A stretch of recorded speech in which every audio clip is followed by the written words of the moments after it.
Hello. Welcome to Aubrey Running. I'm Aubrey. On this one, we're going to be talking about Hoka's max cushion running shoe, the Bondi 8. This is going to be a 3-part review. The first one is this one, me telling you stats, specs, price, and my general impression simply from unboxing it. Part 2 is going to be my impressions after my first run in the shoe. And then lastly, part 3, the same, but after 20K. Before we get started with the video, I'd like to kindly ask you to subscribe to the channel. There's going to be a lot more content in the new year. Give this video a thumbs up, that really helps me out. Okay, so let's just get into the general specs and stats of the shoe. The Hoka Bondi 8 is a road running max cushion neutral shoe. And you can pick this up for £145 from the Hoka website. There are some deals flying around, so make sure you research if you want a good deal.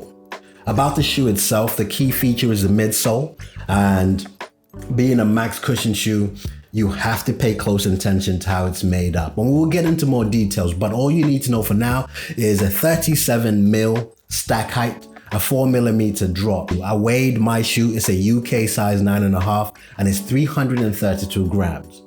I get it, it is heavy. But to me, it's not a significant issue for the type of run you're gonna be doing. Now let's get into more specifics of the shoe. As with any of my reviews, there'll always be 3 sections. The upper, the midsole, and then when you turn the shoe over, the outsole. So let's start from the top and work our way down. The lacing system, I find it traditional. I find it very straightforward. They haven't ventured too far out on it, and I like simplicity. What I do like is the lacing holes have been fortified. You can see there is a thicker layer kind of protecting the holes for just added resilience. The tongue is semi-gusseted. For those not too familiar what that is, semi-gusseted or gusseted is when the tongue is fully attached to the upper, giving it that full sock feel, which holds your foot down really well. But they've only done one side, and the inner side, which makes it semi-gusseted. And I don't understand why that's the case. We will see, I guess, when we run in it. Moving into the upper itself, it's perforated, the saying engineered perforated mesh.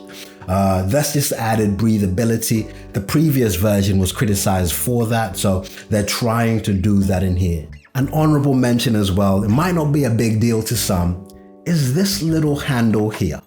If you're trying to put on your shoe, normally you have to put your finger in to kind of pull the shoe up as your foot goes in, and that takes up some of the space in the shoe.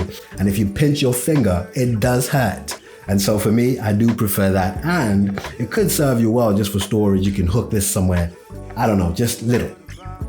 Let's move on to the midsole. This is where this shoe shines. Now, I'm gonna give you pluses and minuses as honest as I can put them. It's been criticized for being heavy, and that's partially because of the midsole. But what do you expect from a max cushioning running shoe? If not an exaggerated or a fortified midsole to give you that plush feel. And I do like this. They're calling it EVA foam.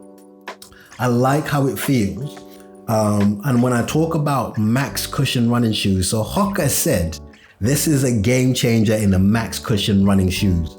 If you make that statement, you open yourself up to a lot of criticism, and which I'm about to give.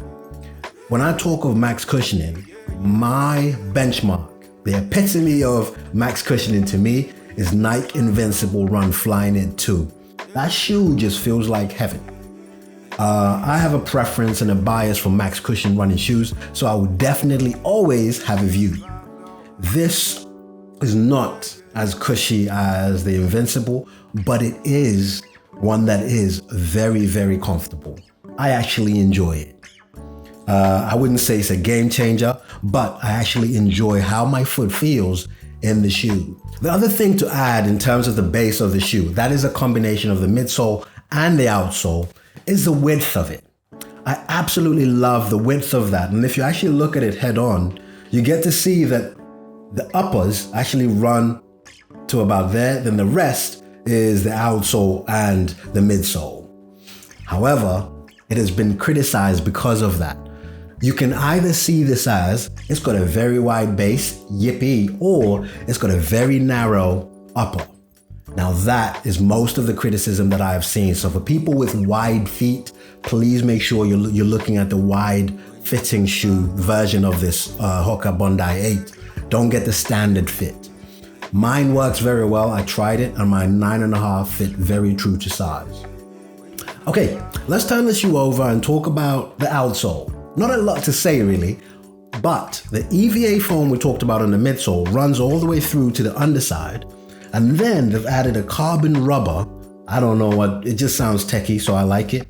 But the carbon rubber does two things. One, to stop the wear and tear of the EVA foam as you're running, but secondly, to add grip so that you don't slip all over the place. For my first run, and I will give you a bit more detail on how that felt in a later video, I can't criticize it, but only time will tell in terms of the resilience.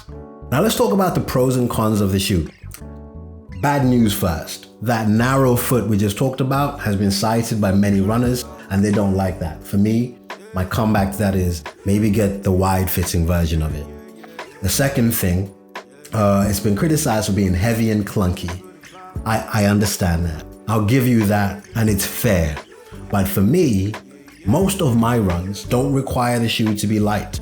They require it to give me plush and a max cushion feel, which I felt this shoe does. The other thing that's been criticized is that there's no energy return. It literally feels like a slab just weighing you down. There's nothing to propel and things like that, which I also acknowledge. It's fair. It's a very fair statement. If you're looking for something that's going to give you a return, this is not the shoe. On the plus side, and I'm going to cite all of those things I just said as cons as pros. On the plus side, this fits my foot very well and I feel very well held in the shoe. Maybe that's because it is narrow. If I had stepped up and got the wide fitting shoe, my foot would be moving all over the place. The other thing, the width of the base of the shoe actually supports you very, very well. Okay, so for the last section of the review, I call Bun Bun's best. This is Bun Bun, my daughter's favorite toy, and she tells us her favorite thing about the shoe we're reviewing. So just give me 1 second. Yeah. Cool. Okay, cool. Okay, perfect. Yeah, so Bun Bun says the best thing about this shoe has to be, actually she told me two things. The colorway, this particular colorway is definitely me, but that's gonna be subjective. What isn't subjective is how they've combined the midsole, that EVA foam, how that feels together with the width of this base of the shoe. It's extra wide, not the upper, the base itself helps you absorb that pressure much more, helping you look after your joints as you do your easy recovery or long runs, whatever your thing is. I want to thank you for taking time to watch this. Please do consider subscribing, liking the video, and interact with me. Thank you.